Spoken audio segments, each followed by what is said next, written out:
Senhores deputados, senhoras deputadas, bom dia. Presidente, eu gostaria de aproveitar que a casa está cheia, todo mundo representado, falar um pouco sobre coerência. Coerência de discurso, coerência de posicionamento. Nós passamos o ano debatendo sobre reforma da Previdência. O ano que o governo federal falava do desgaste dos fundos, do que precisava ser feito. E nós tivemos, senhor presidente, um jogo de incoerência absurdo. Um jogo de jogar para a plateia absurdo.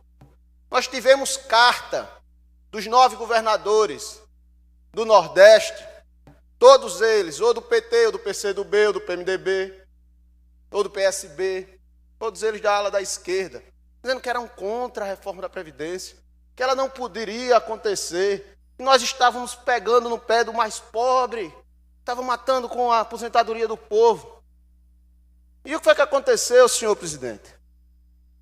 No PCdoB, por exemplo, do Maranhão, aprovaram a reforma da Previdência, deputado Antônio Albuquerque, em 24 horas. O governador Flávio Dino, o líder moral da esquerda, a nova liderança da esquerda do Brasil, aprovou a reforma da Previdência em 24 horas.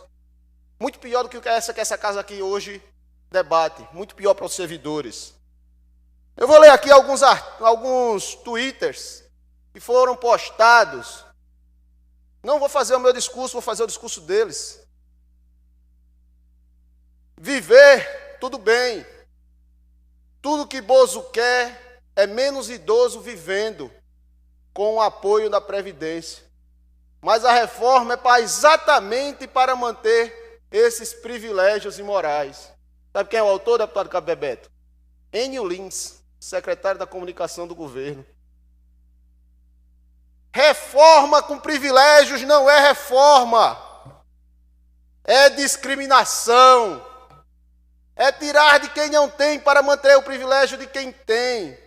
O país fica mais desigual. A vida para a esmagadora maioria fica mais difícil. O problema não é a reforma, é saber onde cortar. O que foi votado hoje fez lembrar minha mãe, então professora do Quintela Cavalcante.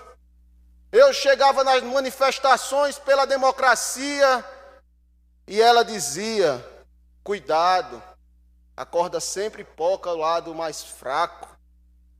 A reforma da Previdência que mexe com a vida de todos os brasileiros será aquela que o povo, democraticamente representado pelo Congresso e pelo Poder Executivo, quiser. Não necessariamente aquilo que uma determinada pessoa quer. É melhor ir se acostumando com a democracia. Sabe de quem é essas palavras, deputada Cibele Moura? Do ilustre vice-governador Luciano Barbosa, no dia 10 de julho de 2019. Rafael Brito, no dia 2 de fevereiro. Publicidade do ato nunca foi sinônimo de honestidade. O voto fechado protege os parlamentares em momentos difíceis. O governo Bolsonaro vai defender o voto aberto na reforma da Previdência? Se assim for, como votarão nossos parlamentares? Secretário Rafael Brito, dia 2 de fevereiro de 2019. Senhor governador Renan Filho, já tinha falado anteriormente que defende uma reforma que elimine privilégios e eleva a idade mínima e aproxime a Previdência de ser no setor público, setor privado. Essas medidas facilitarão a retomada do crescimento. 20 de fevereiro de 2019, governador Renan Filho. Aí vem o pai, rebateu o que o filho falou.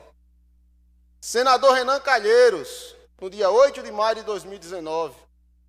Essa é a minha posição. Sou totalmente contrário aos cortes na educação e acho que a Previdência, em hipótese nenhuma, poderá punir os mais pobres.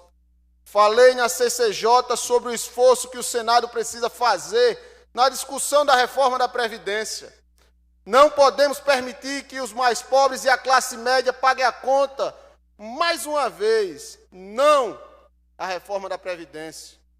Aí vem, a reforma da Previdência precisa proteger os trabalhadores informais. E depois, no dia 2 de outubro, ele completa.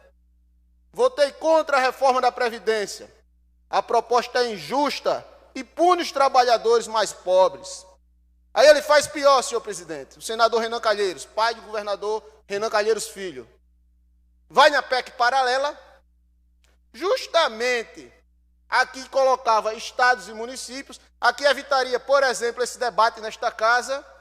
Ele está na sessão, na hora que coloca a reforma da PEC paralela para votar, deputado Marcelo Beltrão, ele sai do plenário, sai do Senado, sai do plenário e não vota. Senhores que estão aqui, quero dizer para vocês, muito pior do que um posicionamento é a covardia. É ser covarde, é não assumir posicionamentos. Deputado Cabo Bebeto, eu e Vossa Excelência, deputado Bruno Toledo, passou 1 ano nessa casa, cobrando um posicionamento do governo, dizendo ao governador que não mentisse para o povo, dizendo que estava na hora dele vir aqui debater, mostrar. E aí todos nós agora, no final do ano, temos que fazer isto. Temos que fazer justamente o debate que era para a gente ter feito esse ano todinho, porque o governo simplesmente quis desgastar a presidência, simplesmente quis desgastar a necessária reforma. Eu não tenho dúvidas de que essa reforma que está aqui é pior, inclusive, do que a que o Paulo Guedes mandou para o Congresso. Não tenho dúvidas. Mas ela é necessária, infelizmente. E eu não tenho, senhor presidente, nenhuma, vamos dizer assim, constrangimento de posicionamentos. Eu tenho constrangimento da covardia. Eu tenho constrangimento de jogar para a plateia. Eu estaria constrangido hoje se eu fosse o senador Renan Calheiros, se eu fosse o governador Renan Filho, se eu fosse o vice-governador Luciano Barbosa, se eu fosse o secretário Enio Lins, se eu fosse o secretário Rafael Brito. Aí eu não estaria constrangido, não. Eu estaria me escondendo debaixo dos lençóis. Mas não. Eu não votei nesse governador. Eu não apoio esse governo.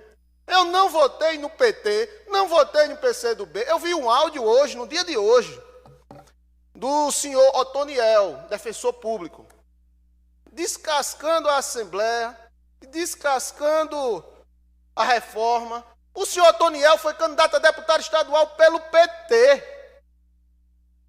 O senhor Otoniel balançava a bandeira do governador Renan Filho pedindo voto para o PMDB. Eu não. Eu sempre tive posição e sempre souberam o meu lado. Eu sempre estive aqui. Agora, as máscaras caíram. Eu quero ver se o PT vai entregar a Secretaria da Mulher e dos Direitos Humanos. Eu quero ver se o PCdoB vai entregar a Secretaria de Esporte. Eu quero ver quem vai se posicionar. Porque quem não atura a reforma não pode fazer parte do governo que a apresenta. Chegou no momento, pessoal, dos divisores de água. Eu irei, não tenham dúvida, conversar, vamos analisar as emendas que vieram. Não tenham dúvida que a reforma que vai passar nessa casa não é a reforma que o governador mandou. A gente vai justamente trabalhar nela. Já fizemos isso na CCJ, deputado Bruno. Já aprovamos as emendas. Tem a emenda do deputado Bruno, tem a emenda da deputada Jó Pereira. Vamos deixar amaciar mesmo. Mas vamos fazer sim a reforma. E vamos desmascarar os mascarados.